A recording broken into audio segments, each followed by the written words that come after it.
चंदनपुर गांव में हरिया अपनी पत्नी के साथ रहता था। हरिया स्वभाव से बहुत ही भोला और मेहनती था और उसकी पत्नी सविता दिमाग से चतुर थी। हरिया के पास एक खेत था जिसमें वह खेती बाड़ी करके अपना घर का खर्चा चलाता था। परंतु कुछ समय पहले उसकी फसल खराब हो गई और अब वह अपनी पत्नी के गहने बेचकर बीज और खाद लाया था, जिससे वह अपनी फसल को उगाता है। अरे वाह, अब की बार तो अपनी कितनी अच्छी फसल हुई है। हाँ सविता, अब की बार फसल तो हमारी बहुत ही अच्छी हुई है।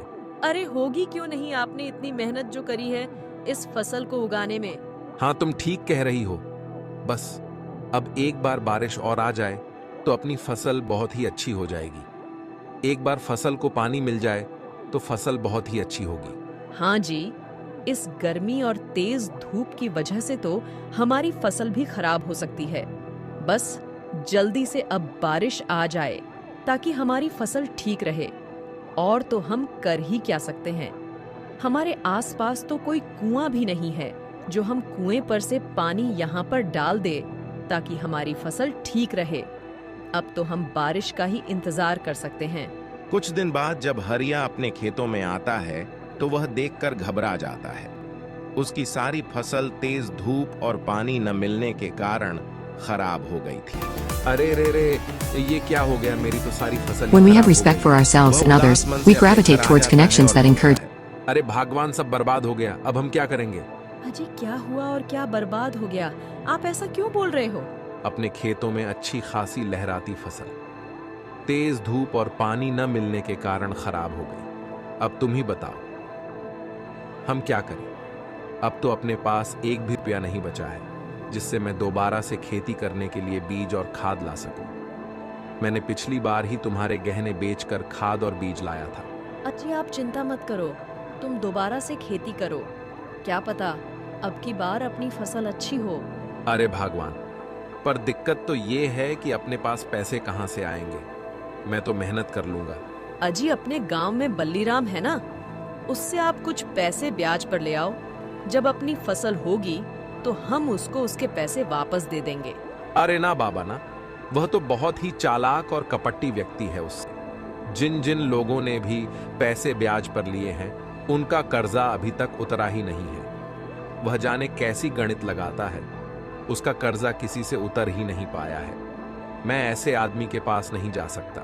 अजी और कोई रास्ता भी नहीं है हमारे पास, अब हमें यह तो उपाय करके देखना ही पड़ेगा। ठीक है भगवान, तुम कहती हो तो मैं उससे कुछ पैसे उधार ले आऊंगा। अगले दिन हरिया बल्लीराम के पास चला जाता है। ओहो हरिया भाई, आइए आइए। हाँ तो कैसे आना हुआ आपका मेरे इस छोटे से घर में? अरे बल्ली भाई, क्यों मजाक करते हो? ये आपको छोटा सा घर लगता है। और क्या, यह तो छोटा सा ही घर है। तुमने देखा नहीं क्या, शहरों में कितने बड़े बड़े घर बने होते हैं। चलो वह सब छोड़ो, तुम यहाँ क्यों आए हो वह बताओ। अरे बल्ली भाई, अब की बार अधिक गर्मी और बारिश न होने के कारण मेरी फसल खराब हो गई। अब मैं आपके पास इसलिए आया हूँ कि आप मुझे कुछ रुपए दे दो जिससे मैं खेती के लिए खाद और बीज ला सकूं। अरे भाई हरिया, यह भी पूछने की बात है क्या? मैं यहाँ पर तुम जैसे लोगों की मदद करने के लिए ही तो बैठा हूँ।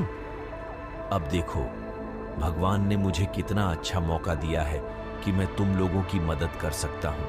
हरिया को उसकी बात सुनकर गुस्सा आ रहा था, पर वह अपने गुस्से को काबू में रखता है क्योंकि उसको अभी पैसों की बहुत जरूरत थी। हाँ तो हारिया भाई, क्या सोच रहे हो? कितने पैसे चाहिए आपको?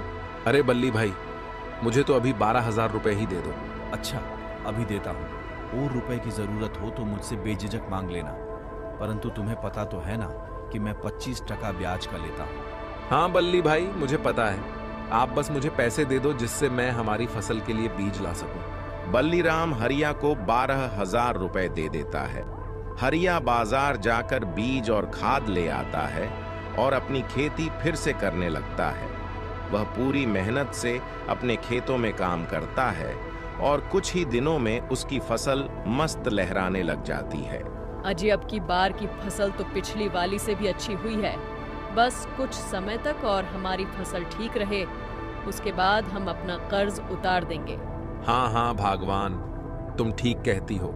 भगवान ने चाहा तो हम जल्द ही उस बल्ली का कर्जा उतार देंगे, जिससे वो हमारा ब्याज ज्यादा ना बढ़ाए। अगले दिन बहुत ही जोर से बारिश होने लगती है, जिससे हरिया खेतों पर नहीं जा पाता है और 2 से 3 दिन तक लगातार बारिश होती है। जब बारिश रुकी तो हारिया तुरंत अपने खेतों में गया। उसने देखा कि सभी गांव वालों की फसल बर्बाद हो गई थी। जब उसने अपना खेत जाकर देखा तो उसकी फसल भी पूरी तरह से नष्ट हो गई। ज्यादा पानी पड़ जाने से उसकी फसल अब की बार भी खराब हो गई थी।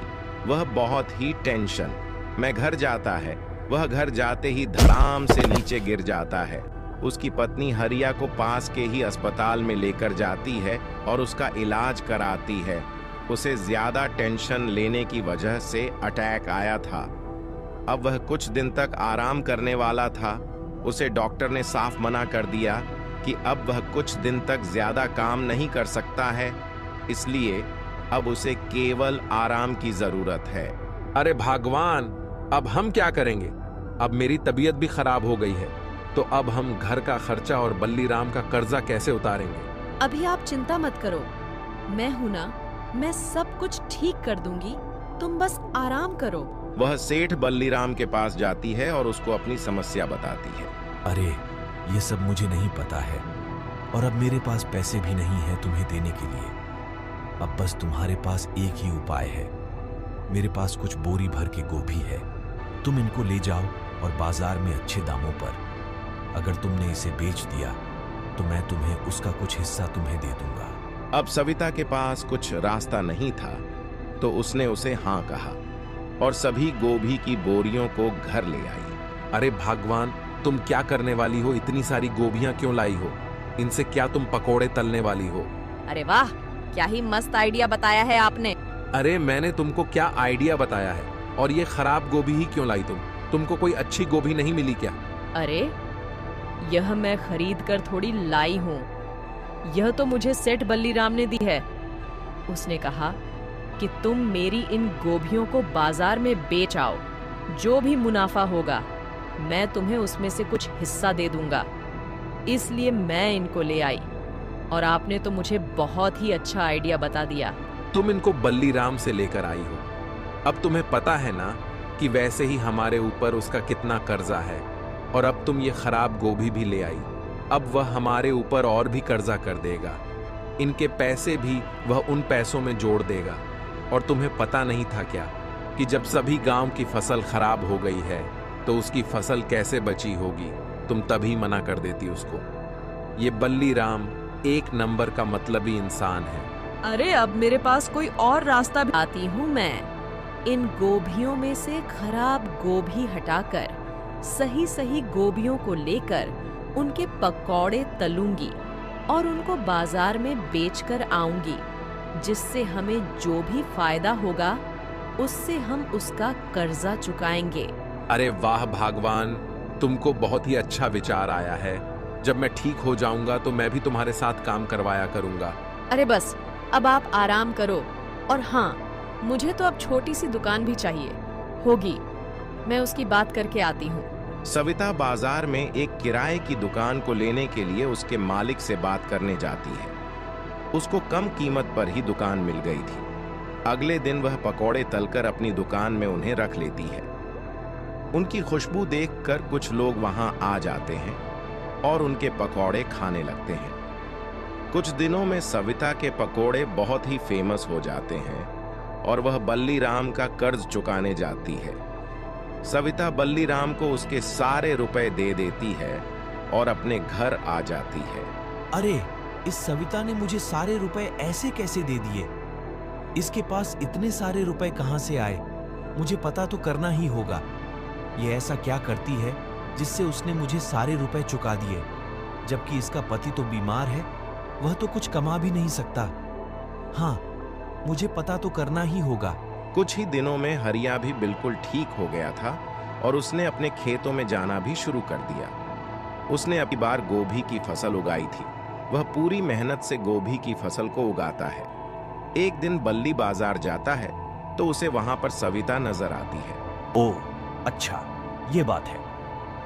तभी तो मैं कहूं कि इतने सारे रुपए इसके पास कहां से आए। ये तो बहुत ही दिमागधारी निकली। मैंने इसको गोभी बेचने को कहा था तो इसने क्या ही मस्त दिमाग लगाया है। इसके पास तो बहुत ही भीड़ पड़ती है। इसने तो मेरी सारी गोभी को काम में ले लिया। इसने तो इसके पकोड़े ही बना दिए और इसे रोकने के लिए कुछ ना कुछ तो मुझे करना ही होगा, वरना ये तो मुझसे भी अमीर बन जाएगी। फिर मेरा नाम तो डूब जाएगा। मुझे तो कोई भी ब्याज पर पैसे ही नहीं लेगा। यही सभी की मदद कर दिया करेगी। परंतु मैं तो इस खराब गोभी दी थी, तो शायद यह अब भी खराब गोभियों का इस्तेमाल करती होगी। अपने पकोड़े के लिए तो अब मुझे इसे रंगे हाथों ही पकड़ना होगा। गांव वालों को इसके खिलाफ भड़काना होगा। अगर एक बार मेरी बात गांव वालों ने मान ली तो मेरे तो मजे ही मजे हैं। ये सब सोचकर बल्ली अपने घर चला जाता है और कुछ लोगों को बहला फुसलाकर शाम को हरिया के घर ले आता है। अरे रे, तुम हमारे घर में ऐसे कैसे घुससे चले आ रहे हो? बताओ तो सही, क्या हुआ, क्या बात है? अरे बंद करो, तुम्हारा नाटक। हमको पता चल गया है कि तुम अपने पकौड़े के लिए कैसी गोभी इस्तेमाल करती हो। तुम बहुत ही सड़ी हुई गोभियों का इस्तेमाल करती हो। क्या तुम्हें पता है इससे हमारे गांव में बीमारी फैल सकती है? सभी लोग बीमार पड़ सकते हैं। तुम्हें पता है कि लोगों ने तुम्हारे ऊपर कितना भरोसा किया था और तुमने उस भरोसे को ही तोड़ दिया। तुमको शर्म आनी चाहिए। अरे कौन सड़ी गोभियों का इस्तेमाल कर रहा है? मैं तो सबसे अच्छी गोभियों का इस्तेमाल करती हूँ। चाहे यकीन ना हो तो देख सकते हो। हाँ, और हम इसलिए ही आए हैं कि हम तुम्हारे घर की तलाशी ले सके। जरा हमें भी तो पता लगे कि कितनी अच्छी गोभियों का इस्तेमाल करती हो तुम पकौड़ी बनाने के लिए। दो लोग घर की तलाशी लेने जाते हैं। वह सारे घर की तलाशी लेकर आते हैं और बोलते हैं, अरे बल्ली, तुम क्यों इन भोले भाले लोगों को परेशान कर रहे हो? ये तो बहुत ही अच्छी गोपियों का इस्तेमाल करते हैं अपने पकोड़े बनाने के लिए, और तुम इन पर शक कर रहे हो? तुम्हें पता भी है कि उन्होंने कितने ताजी गोभियां रखी हैं।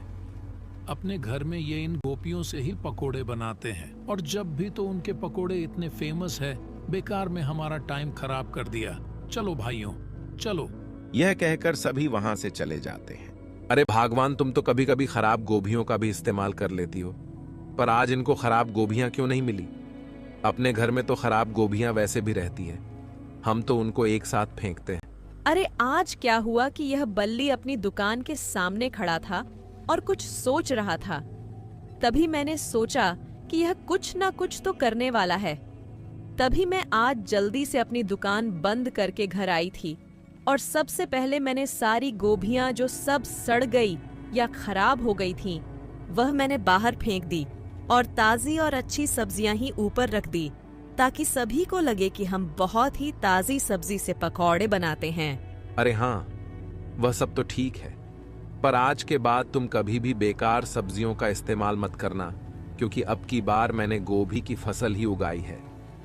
हम बिल्कुल ताजी सब्जियों का ही पकौड़े बनाएंगे, और वैसे भी हमने बल्ली का कर्जा उतार दिया है और हमारे अच्छे दिन भी आ गए हैं। सब कुछ ठीक चल रहा है। तो आज के बाद तुम कभी भी लालच मत करना और खराब सब्जियों का इस्तेमाल तो बिल्कुल मत करना। हाँ जी, तुम ठीक कह रहे हो।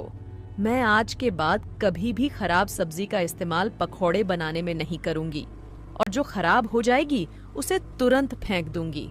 अब की बार जो उसने गोभी की फसल बोई थी वह बहुत ही अच्छी हुई थी, और वह सभी गोभियों को लेकर बाजार में बेचने चला जाता है और कुछ गोभी अपने पकौड़े के लिए घर पर रख लेता है।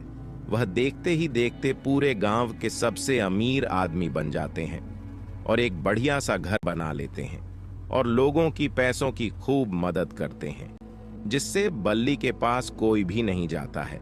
बल्ली का तो धंधा ही ठप हो जाता है। सभी गांव वाले बिना ब्याज के हरिया और उसकी पत्नी सविता से ही पैसे लिया करते थे। सविता और हरिया भी अपने नए घर में जीवन यापन करने लगते हैं। हेलो दोस्तों, आपको वीडियो कैसी लगी एक कमेंट तो जरूर करना, और आप चैनल पर नए हो तो चैनल